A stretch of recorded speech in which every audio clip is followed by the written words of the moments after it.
Okay, ನಾನು ಆಗಲೇ ಹೇಳಿದಂತೆ ನಿಜಕ್ಕೂ ಕೂಡ ರಾಜ್ಯ ಸರ್ಕಾರ ಆರ್ಥಿಕ ದುಸ್ಥಿತಿಯಲ್ಲಿದೆ ಅಂತಕ್ಕಂಥದ್ದು ಬಹಳ ಅಚ್ಚುಕಟ್ಟಾಗಿ ಗೊತ್ತಾಗ್ತಾ ಇದೆ. ಹೇಳ್ಬೋದು ಡಿ ಕೆ ಶಿವಕುಮಾರ್, ಸಿದ್ದರಾಮಯ್ಯ ಎಲ್ಲ ನಾವು ತುಂಬ ಸುಭಿಕ್ಷವಾಗಿದ್ದೀವಿ, ನಮ್ಮ ಆರ್ಥಿಕ ಪರಿಸ್ಥಿತಿ ತುಂಬ ಚೆನ್ನಾಗಿದೆ ಅಂತ. ಹಂತ ಹಂತವಾಗಿ ನಾವು ನೋಡ್ತಾ ಹೋದರೆ ಎಲ್ಲಿಯೂ ಕೂಡ ಸರ್ಕಾರದ ವತಿಯಿಂದ ಯಾವ ಅಭಿವೃದ್ಧಿ ಕೆಲಸಗಳು ಆಗ್ತಾ ಇಲ್ಲ. ಶಾಸಕರುಗಳು ನಮಗೆ ಅನುದಾನ ಸಿಗ್ತಿಲ್ಲ ಅಂತ ಅಂದ್ಬಿಟ್ಟು ಈಗ ಬಿ ಆರ್ ಪಾಟೀಲ್ ಅವರೆಲ್ಲ ಕ್ವೆಶ್ಚನ್ ರೈಸ್ ಮಾಡಿದ್ರು, ನಮಗೆ ಅನುದಾನ ಸಿಗ್ತಾ ಇಲ್ಲ, ನಮ್ಮ ಕ್ಷೇತ್ರಕ್ಕೆ ಹೋದರೆ ಜನರಿಗೆ ಮುಖ ತೋರ್ಸೋಕ್ಕಾಗ್ತಾ ಇಲ್ಲ ಅಂತ. ಅದು ಒಂದು ಕಡೆ ಆದರೆ ಗ್ಯಾರಂಟಿ ಯೋಜನೆಗಳಿಗೂ ದುಡ್ಡು ಕೊಡೋದಕ್ಕಾಗ್ತಾ ಇಲ್ಲ. 3 ತಿಂಗಳಿಂದ ಗೃಹಲಕ್ಷ್ಮಿ ಮತ್ತು ಅನ್ನಭಾಗ್ಯ ಹಣ ಹಾಕಿಲ್ಲ. ಈಗ ಡೇಟಾ ಆಪರೇಟರ್ಸ್ ಇವರು ಹೊರಗುತ್ತಿಗೆ ನೌಕರರು, ಇವರಿಗೆ ತಿಂಗಳು ಸಂಬಳ ಕೊಡಬೇಕು ಸರ್ಕಾರ, ಅವ್ರಿಗೂ ಸಂಬಳ ಸಿಗ್ತಾ ಇಲ್ಲ.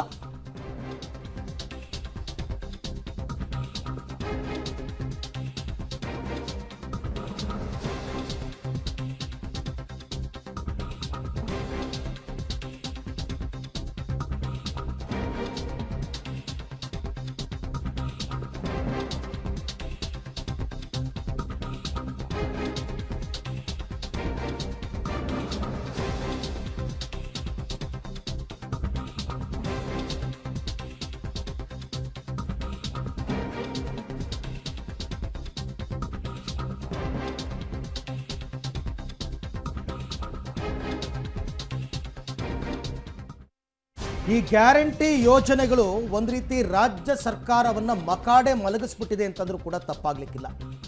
ಬಟ್ ಇವರು ಬಜೆಟಲ್ಲಿ ಎಲ್ಲ ಕರೆಕ್ಟಾಗಿ ಅಡ್ಜಸ್ಟ್ ಮಾಡಿದ್ರು, ದುಡ್ಡೆಲ್ಲವನ್ನು ಎಲ್ಲದಕ್ಕೂ ಮೀಸಲಿಟ್ಟಿದ್ರು. ಬಟ್ ಬಜೆಟ್ ಈ ಯೋಜನೆಗಳಿಗೆ ದುಡ್ಡು ಕೊಡೋಕ್ಕಾಗ್ತಾ ಇಲ್ಲ. ಶಾಸಕರಿಗೆ ಅನುದಾನ ಇಲ್ಲ ಅಂತಕ್ಕಂಥ ಆರೋಪ ಕೇಳಿಬರ್ತಾ ಇದೆ. ನೀವು ಯಾವ ಪಕ್ಷದ ಶಾಸಕರನ್ನಾದರೂ ಕೇಳಿ, ನಮ್ಮ ಕ್ಷೇತ್ರಕ್ಕೆ ದುಡ್ಡೇ ಕೊಟ್ಟಿಲ್ಲ ಅಂತಾರೆ. ಗೃಹಲಕ್ಷ್ಮಿ ಹಣ ಬರ್ತಾ ಇಲ್ಲ, ಅನ್ನಭಾಗ್ಯ ಹಣ ಇಲ್ಲ, ಪಿಂಚಣಿ ಹಣ ಇಲ್ಲ. ಈಗ ಡೇಟಾ ಆಪರೇಟರ್ಗಳಿಗೆ ಕೂಡ 6 ತಿಂಗಳಿಂದ ಸಂಬಳ ಕೊಟ್ಟಿಲ್ವಂತೆ. ರಾಜ್ಯಾದ್ಯಂತ ಒಟ್ಟು 945 ಡೇಟಾ ಆಪರೇಟರ್ಸ್ ಗುತ್ತಿಗೆ ಆಧಾರದಲ್ಲಿ ಕೆಲಸ ಮಾಡ್ತಾ ಇದ್ದಾರೆ.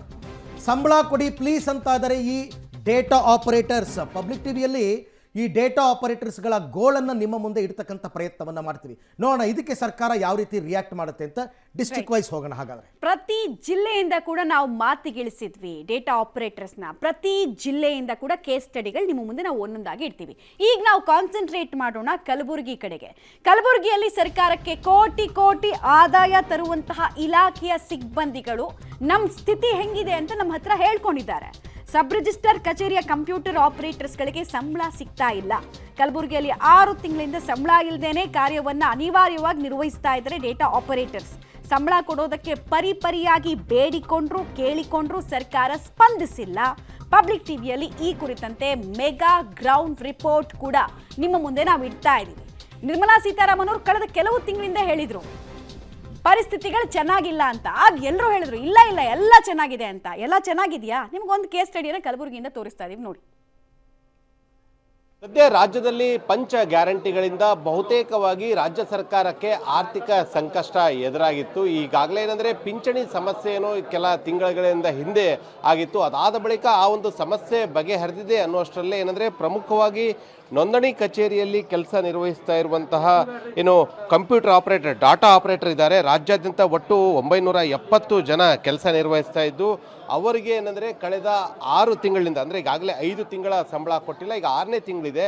6 ತಿಂಗಳಿಂದಲೂ ಕೂಡ ಅವರಿಗೆ ನಯಾ ಪೈಸೆ ಸಂಬಳವನ್ನು ಕೂಡ ರಾಜ್ಯ ಸರ್ಕಾರ ಕೊಟ್ಟಿಲ್ಲ. ಹೀಗಾಗಿ ಏನಂತಂದರೆ ಸರ್ಕಾರದ ಈ ಒಂದು ನಡೆ ವಿರುದ್ಧ ಏನಂದರೆ ಕಂಪ್ಯೂಟರ್ ಆಪರೇಟರ್ಗಳು ಏನು ಸಬ್ ರಿಜಿಸ್ಟರ್ ಕಚೇರಿಗಳಲ್ಲಿ ಕೆಲಸ ಮಾಡ್ತಾ ಇದ್ದಾರೆ, ಅವರು ಆಕ್ರೋಶವನ್ನು ವ್ಯಕ್ತಪಡಿಸ್ತಾ ಇದ್ದಾರೆ. ಯಾಕಂದರೆ ಇವರೆಲ್ಲರೂ ಕೂಡ ಏನಂದರೆ CMS ಕಂಪ್ನಿ ಆ ಒಂದು ಕಂಪ್ನಿಯ ಮುಖಾಂತರ ಏನಂದರೆ ಗುತ್ತಿಗೆ ಆಧಾರದ ಮೇಲೆ ಅವರು ನೇಮಕವಾಗಿದ್ದು, ಸದ್ಯ ಏನಂದರೆ ರಾಜ್ಯ ಸರ್ಕಾರ CMS ಕಂಪ್ನಿಗೆ 1 ವರ್ಷದಿಂದ ಯಾವುದೇ ರೀತಿಯಾದಂತಹ ವೇತನ ಹಾಕಿಲ್ಲ.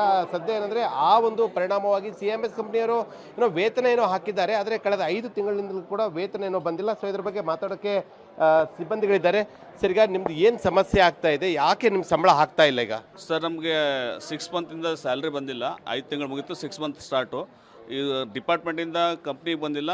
ಅವರು ನಮಗೆ ಕಂಪ್ನಿಯವ್ರು ನಮಗೆ ಪೇ ಮಾಡಿಲ್ಲ. CMS ಕಂಪ್ನಿ ಅಂತ ಕಾಂಟ್ರಾಕ್ಟ್ ತೊಗೊಂಡ್ರು ಕಂಪ್ನಿ CMS, ಅವ್ರು ನಮಗೆ ಇನ್ನೂ ಪೇ ಮಾಡಿಲ್ಲ 5 ತಿಂಗಳಿಂದ ಸ್ಯಾಲ್ರಿ. ಅವ್ರಿಗೆ ಗೌರ್ಮೆಂಟ್ ಕೊಟ್ಟಿಲ್ಲ, ಅವ್ರು ನಮಗೆ ಕೊಟ್ಟಿಲ್ಲ ಅಷ್ಟೇ. ಈಗ ಮೇಲಿನ ಅಧಿಕಾರಿಗಳಿಗೆ ಕೇಳಿದ್ರೆ ಏನು ಹೇಳ್ತಾ ಇದ್ದಾರೆ ಸ್ಯಾಲ್ರಿ ಸಂಬಂಧ? ಡೇಟ್ ಹೇಳ್ತದೆ, ಟೈಮ್ ಹೇಳ್ತದೆ ಸರ್. ಈ ವೀಕ್ ಮಾಡ್ತೀವಿ, ನೆಕ್ಸ್ಟ್ ಮಂತ್ ಮಾಡ್ತೀವಿ.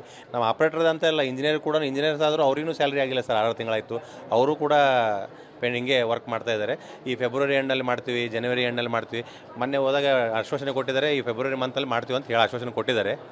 ಬಟ್ ಏನಾಗುತ್ತೆ ನೋಡ್ಬೇಕು ಈಗ ಅದನ್ನು. ಒಂದು ವೇಳೆ ಏನಾದರೂ ಫೆಬ್ರವರಿಲಿ ಕೂಡ ಆಗದೇ ಇದ್ರೆ ನೆಕ್ಸ್ಟ್ ನಿಮ್ಮ ನಡೆ ಏನಿರುತ್ತೆ? ನಮ್ಮ ಸಂಘದ ಅಧ್ಯಕ್ಷರು ಏನು ಒಪಿನಿಯನ್ ತೊಗೋತಾರೆ ಎಲ್ಲ ಅವ್ರು ಏನಂತಾರೆ ಅದ್ರ ಪ್ರಕಾರ ಹೋರಾಟ ಅಂದರೆ ಸ್ಟ್ರೈಕಿಗೆ ಹೋಗ್ಬೋದು ಅಂತ ಸ್ಟ್ರೈಕ್ ಮಾಡ್ಬೇಕಂತ ವಿಚಾರ ಇದೆ. ಇದು ಏನಂದರೆ ಸರ್ಕಾರಕ್ಕೆ ಇಲ್ಲಿನ ಸಿಬ್ಬಂದಿಗಳನ್ನು ಎಚ್ಚರಿಕೆ ಕೊಡ್ತಾ ಇದ್ದಾರೆ. ಈಗಾಗಲೇ ಬಹುತೇಕವಾಗಿ ನಾವು ಸರ್ಕಾರಕ್ಕೆ ಎಚ್ಚರಿಕೆಯನ್ನು ಕೊಟ್ಟಿದ್ದೀವಿ. ಈಗ ಸಂಬಂಧಪಟ್ಟಂತಹ ಸಚಿವರಾಗಿರ್ಬೋದು, ಅಧಿಕಾರಿಗಳಿಗೆ ಈ ಒಂದು ಸ್ಯಾಲ್ರಿ ಸಂಬಂಧ ರಿಲೀಸ್ ಮಾಡಿ ಅಂತ ಈಗಾಗಲೇ ಮನವಿ ಕೂಡ ಮಾಡಿದ್ದೀವಿ. ಆದರೆ ಇಲ್ಲಿವರೆಗೂ ಕೂಡ ಯಾರು ಕೂಡ ಅದಕ್ಕೆ ಸ್ಪಂದನೆ ಕೊಟ್ಟಿಲ್ಲ. ಈ ತಿಂಗಳು ಫೆಬ್ರವರಿಯಲ್ಲಿ ಸಂಬಳ ಮಾಡೋದಾಗಿ ಹೇಳಿದ್ದಾರೆ. ಒಂದು ವೇಳೆ ಏನಾದರೂ ಸಂಬಳ ಮಾಡುವ ವಿಳಂಬ ಆಗಿದ್ದೇ ಆದರೆ ಹೋರಾಟ ಮಾಡುವುದಾಗಿ ಏನಂದರೆ ಈ ಒಂದು ಸಬ್ ರಿಜಿಸ್ಟ್ರಾರ್ ಕಚೇರಿಗಳಲ್ಲಿ ಕಂಪ್ಯೂಟರ್ ಆಪರೇಟರ್, ಡಾಟಾ ಆಪರೇಟರ್ಗಳಿದ್ದಾರೆ, ಅವರು ಈಗ ಸರ್ಕಾರಕ್ಕೆ ಎಚ್ಚರಿಕೆ ಕೊಟ್ಟಿದ್ದಾರೆ. ಸೊ ಕೂಡಲೇ ಕಂದಾಯ ಸಚಿವ ಕೃಷ್ಣ ಬೈರೇಗೌಡ ಅವರು ಎಚ್ಚೆತ್ತುಕೊಳ್ಬೇಕಾಗಿದೆ. ಎಚ್ಚೆತ್ತುಕೊಂಡು ಸಬ್ ರಿಜಿಸ್ಟ್ರಾರ್ ಕಚೇರಿಗಳಲ್ಲಿ ಕೆಲಸ ಮಾಡ್ತಾ ಇರುವಂತಹ ಎಲ್ಲ ಡಾಟಾ ಆಪರೇಟರ್ಗಳೇನಿದ್ದಾರೆ ಗುತ್ತಿಗೆ ಆಧಾರದ ಮೇಲೆ ಅವರ ಒಂದು ಸಂಬಳ ಬಿಡುಗಡೆ ಮಾಡುವಂತಹ ಕೆಲಸಕ್ಕೆ ಈಗ ಮುಂದಾಗಬೇಕಾಗಿದೆ. ಕ್ಯಾಮ್ರಾ ಪರ್ಸನ್ ಮನೀಶೊಂದಿಗೆ ಪ್ರವೀಣ್ ರೆಡ್ಡಿ, ಪಬ್ಲಿಕ್ ಟಿವಿ, ಕಲಬುರಗಿ. ನೋಡಿ, ಸಾಮಾನ್ಯವಾಗಿ ಈ ಡೇಟಾ ಆಪರೇಟರ್ಗಳಾಗಲಿ ಅಥವಾ ಯಾರೇ ಕಾಂಟ್ರಾಕ್ಟ್ ಬೇಸಿಸ್ ಮೇಲೆ ಕೆಲಸ ಮಾಡೋರು ಇಷ್ಟು ಓಪನ್ ಆಗಿ ಹೇಳ್ಕೊಳ್ಳಲ್ಲ. ಯಾಕೆಂದರೆ ಟಾರ್ಗೆಟ್ ಮಾಡ್ತಾರೆ ಅಧಿಕಾರಿಗಳು ಅಂತ. ಈಗ ಇದು ಇವ್ರಿಗೆ ದುಡ್ಡು ಕೊಡಬೇಕಾಗಿರ್ತಕ್ಕಂಥದ್ದು ಸಬ್ ರಿಜಿಸ್ಟ್ರಾರ್ ಅವರೇ ಕೊಡಬೇಕಾಗಿದೆ. ಅವ್ರಿಗೆ ಸರ್ಕಾರದಿಂದ ಅವ್ರಿಗೆ ದುಡ್ಡು ಬರುತ್ತೆ, ಅವರು ಇವರೆಲ್ಲರಿಗೂ ಕೊಡಬೇಕು. ಕಾಂಟ್ರಾಕ್ಟ್ ಬೇಸಿಸ್ ಅದೇ ರೀತಿ ನಡೀತಕ್ಕಂಥದ್ದು. ಬಟ್ ಇವರಿಗೆ ಸರ್ಕಾರದಿಂದ ದುಡ್ಡೇ ಬರಲಿಲ್ಲ ಅಂತಂದರೆ ಇವ್ರು ತಾನೇ ಹೆಂಗೆ ಕೊಡೋದಕ್ಕೆ ಸಾಧ್ಯ ಇಲ್ಲ.